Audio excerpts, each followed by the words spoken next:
Welcome back. Earlier today, it was reported U.S. GDP, gross domestic product, rose in the first 3 months of the year faster than what was estimated. The annualized rate rose 1.3% in the first quarter. That was up from the initial estimate of 1.1%. We're going to take a look at GDP. Also, GDP per capita. That's the economic output per person. Household debt to GDP ratio. That's the ratio of debt incurred by the resident households and the U.S. economy. And then the recession-based indicator. We're also going to take a look at some very interesting similarities in the bond markets now and what we've seen in the past. Starting off with GDP in red, S&P 500 in purple. We can see a steady rise to the upside in both cases. Of course, the S&P 500 rally reached a top the end of 2021 when inflation really took hold. GDP is still rising, so that is a positive, but there is a disconnect between GDP and our equity markets. This is GDP per capita. Notice per capita, this number looks a little bit different. There was a little bit of a hiccup over here going back to May of last year. Coincidentally, June, July of last year, that's when the inverted bond market really took hold. It has recovered, but it does not look like it's a steady climb to the upside. It looks like it's kind of topping out here. Of course, the yellow is the S&P 500. This is household debt to GDP, the ratio, and the green represents S&P 500. Declining, but not really declining very much over the past couple months. Actually, about 6 months or so. GDP and the federal funds rate. Now, I think this is really the disconnect.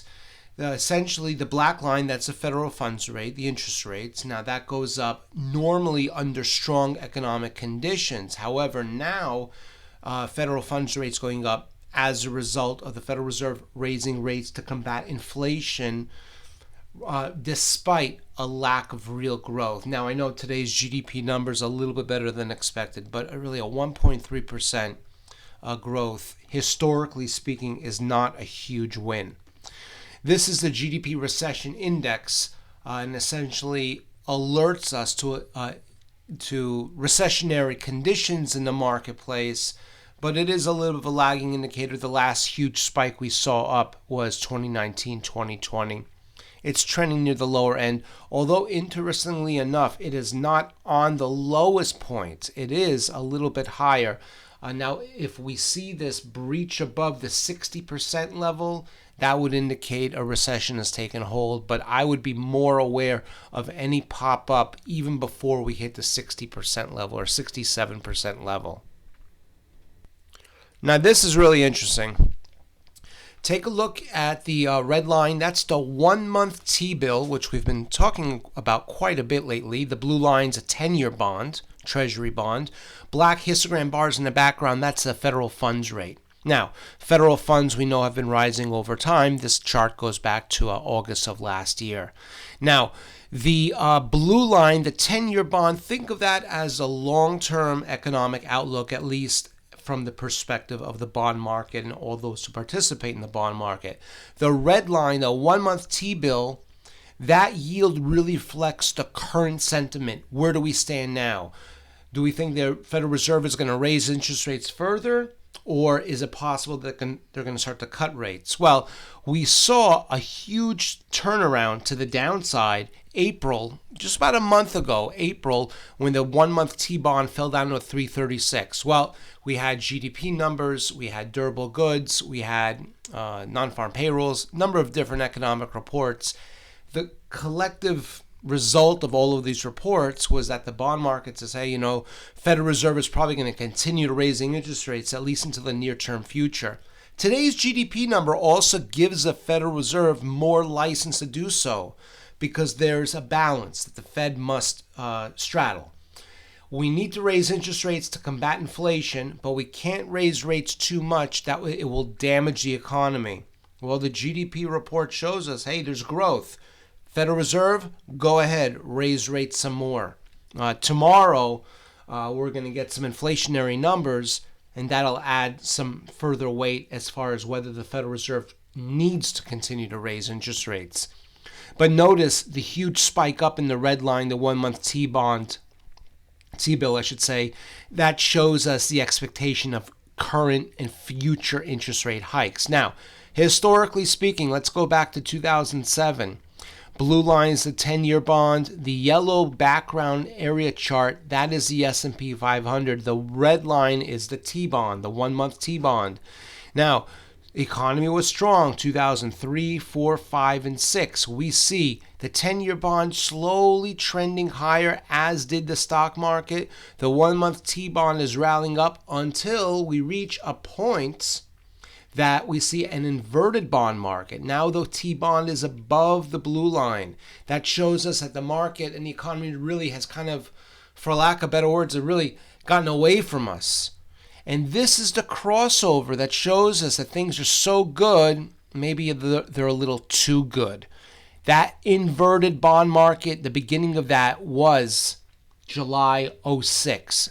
Obviously, we know what happened to the economy and the stock market late 2007, 2008, huge sell-off. But the first warning sign was when we saw the short-term, the 1-month T-bond cross above the 10-year bond. Now, that was 06, 07. This ratchet forward just another year or so. This is April 07 through Feb 09. Remember, the red line, the 1-month T-bond, was above the blue line, the 10-year bond. The S&P 500 starts to waver and then starts to move to the downside. And then the 1-month T-bond gives us a signal. We're in trouble. Now the Federal Reserve is looking to cut rates. The 10-year bond is slowly trending lower, as it was before that, slowly trending higher. It's not as reactionary. It tells us a long-term outlook. In 04, 05, 06, the long-term outlook looked good until we had that crossover. Then it started to waver. In 07, 08, the 10-year, the blue line starts to trend lower, but the 1-month really tells us right now, be concerned. Federal Reserve is probably going to start cutting rates. Economy right now doesn't look good. Well, push forward to 2009, and we see this is 2009, 10, 11. Now the stock market starts to rally, but the long-term outlook really still hasn't improved. We see, remember at the time we had a lot of quantitative easing, and that in conjunction with a lot of other Federal Reserve activity led to a suppression in interest rates. And that's why the T-bond, the 10-year bond, the blue line, kind of wavered, continued to trend lower. The very low interest rates are also reflected with the 1-month T-bill that stayed very, very low while stocks rose.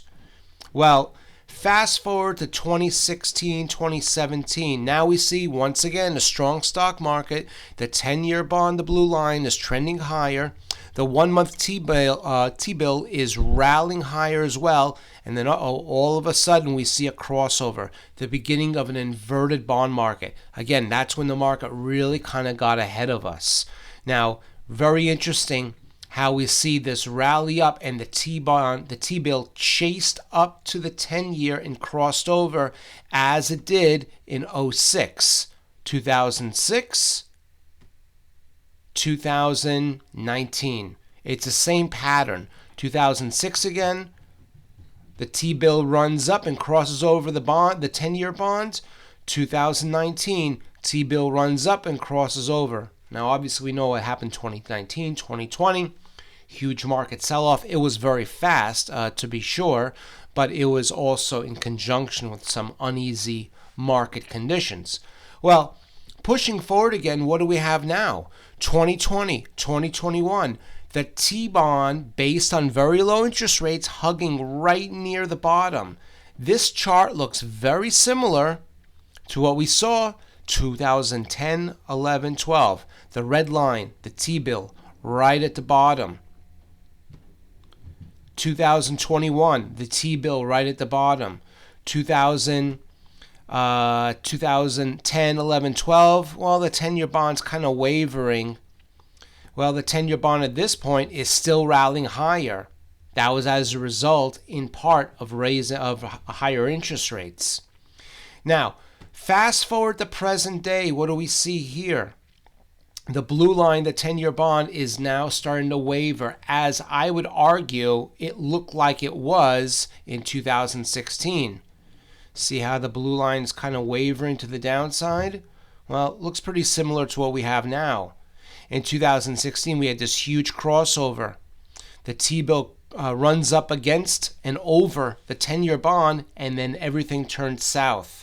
Well, right now, we have the T-bond that crossed well above the 10-year.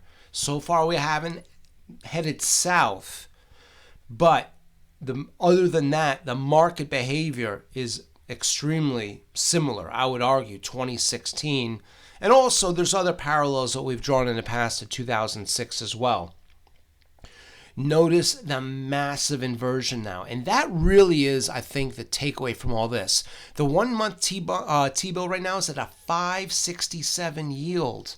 The 10-year is at a 370. 370, 560.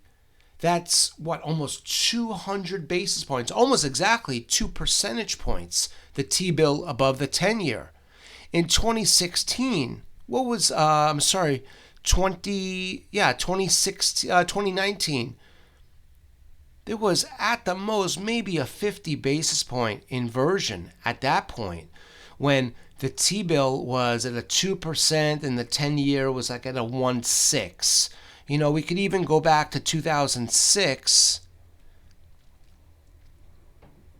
At that time, we'll go back to November 06. The T-bill, 526. The 10-year, 449. About a half a percentage point, 50 basis points roughly. So right now, we have a 200 basis point inversion, and that really does demonstrate the magnified divergence between short-term reality, long-term expectations. Short-term reality, GDP 1.3% versus 1.1. The economy looks like it's growing, at least according to the GDP it does, and that gives the Federal Reserve license to raise interest rates. What will the inflation numbers tell us tomorrow? If it gives the Federal Reserve more license to raise interest rates, if inflation is strong, I think we're going to see a continuation of this divergence between 1 month T-bills, 10-year bonds. And the 10-year bond is telling us, just as it did in 2006, just as it did in 2016, that long-term outlook doesn't look good, but in the short term, Federal Reserve's raising interest rates. So it really is, a tale of, for lack of better words, a tale of two cities. The reality we see now and what the bond market sees in the long term, in the distant future. So we're going to keep an eye on the economic calendar and, of course, a market reaction to all these really interesting reports as well.